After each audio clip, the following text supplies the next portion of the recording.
কেবল ভোটের সমীকরণে সীমাবদ্ধ না থেকে এবার দীর্ঘমেয়াদী রাজনৈতিক ঐক্যের পথে হাঁটছে নতুন প্রজন্মের দল জাতীয় নাগরিক পার্টি এনসিপি এবং বাংলাদেশ জামায়াতে ইসলামী। নির্বাচনী জোটকে একটি পূর্ণাঙ্গ রাজনৈতিক শক্তিতে রূপান্তর করার এই সিদ্ধান্ত দেশের ভবিষ্যৎ রাজনীতিতে নতুন এক সমীকরণের ইঙ্গিত দিচ্ছে।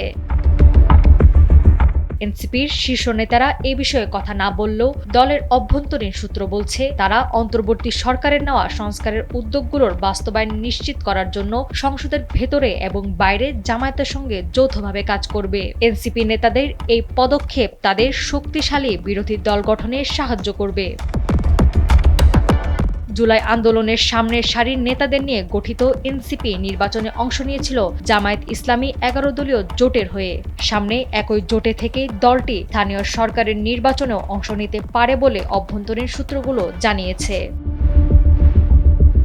এদিকে নির্বাচনী প্রচারের সময় নাহিদ ইসলাম বরাবরই বলে গেছেন এটি একটি নির্বাচনী জোট, তবে সংস্কারের বিষয়ে তারা ঐক্যবদ্ধ থাকবে। এদিকে নাহিদ ইসলাম 28 ডিসেম্বর বলেছিলেন জামায়াতের নির্বাচনী জোটের সাথে যোগ দেওয়ার সিদ্ধান্ত কোনো আদর্শিক জোট নয়, এটি কেবল একটি নির্বাচনী সমঝোতা। কিন্তু এখন সেই সমঝোতাকে যখন রাজনৈতিক জোটে রূপান্তরের প্রক্রিয়া চলছে, তখন রাজনৈতিক অঙ্গনে শুরু হয়েছে নানা আলোচনা। নাওয়ার সালসাবিল দুরদানা, সময়ের আলো।